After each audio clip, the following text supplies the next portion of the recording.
আমাদের যে বিভিন্ন অ্যাক্টিভিটিসগুলো আমাদের করতে হবে সেগুলো কোনটা কোন সময়ে শেষ করব, কোন সময় শুরু করব, এইটার একটা পরিকল্পনা আমরা সেটাই এটাকে অনেকে আবার রুটম্যাপ বলে, অনেকে নানাভাবে এটাকে আমি রুটম্যাপ বলছি না, এটা আমরা আমাদের একটা কর্ম পরিকল্পনা করছি, সেটা তো অবশ্যই আছে।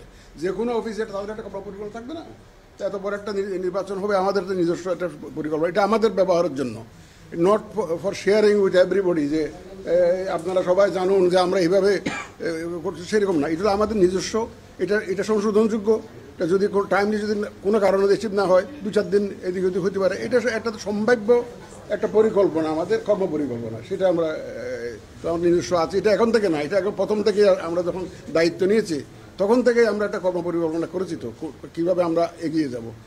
আর যদি বলেন যে সরকারের সাথে যোগাযোগ হয়েছে কিনা, সরকারের দেখেন, একটা ইলেকশন করতে গেলে যতই আপনি স্বাধীন বলেন না কেন ইসিকে, সরকার ছাড়া নির্বাচন করা সম্ভব, কারণ সরকারের সহযোগিতা নিয়েই তো আমাকে নির্বাচনটা করতে হবে। আমাকে আইনশৃঙ্খলা বাহিনীর সাহায্য নিতে হবে, সরকারি অফিসারদের সাহায্য নিতে হবে, প্রশাসনের সহযোগিতা নিতে হবে। সুতরাং সরকার এখানে মুখ্য একটা ভূমিকা রাখবে তো ইলেকশনের মধ্যে, এটা ছাড়া তো সম্ভব না, এটা তো সম্ভব না। তো সুতরাং এই সরকারের সাথে আমাদের যে যোগাযোগের বিষয়টা, এটা এমন না যে প্রতিনিয়ত হচ্ছে, বা এমন না যে একদম নাই, সেরকম না। আপনারা ইলেকশনের ব্যাপারে যদি তারিখের ব্যাপারে যদি বলতে চান, যদি ডেটের ব্যাপারে, এটা আপনারা যথাসময়ে জানতে পারবেন, আমরা যথাসময়ে শিডিউল ঘোষণা করবো, তখন জানতে পারবেন ইনশাল্লাহ। তা আজকাল কোনো কথা নেই। হ্যাঁ, এটা দেখা করতে যাওয়ার বিষয়টা না তো, সরকারের সাথে কি আমাদেরকে একদম পরিকল্পনা করে ঘোষণা দিয়ে যেতে হবে নাকি?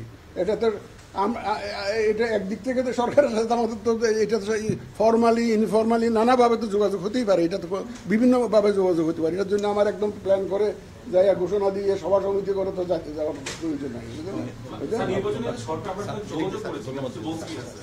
সরকারের সাথে তো আমাদের যে এমন না যে আমরা সরকারের একদম যে ধারে কাছে নাই, আমরা একটা দ্বীপে আছে, এমন তো না, আমরা এমন তো না। আপনারা দেখছেন যে বিভিন্ন সংস্কার কমিশনের সুপারিশ নিয়ে তার মধ্যে ইলেকশন কমিশন সংস্কারের বিষয়গুলো আছে, তো সুতরাং এগুলো আমরা তো সম্পৃক্ত সরকারের এই কর্মকাণ্ডের সাথে।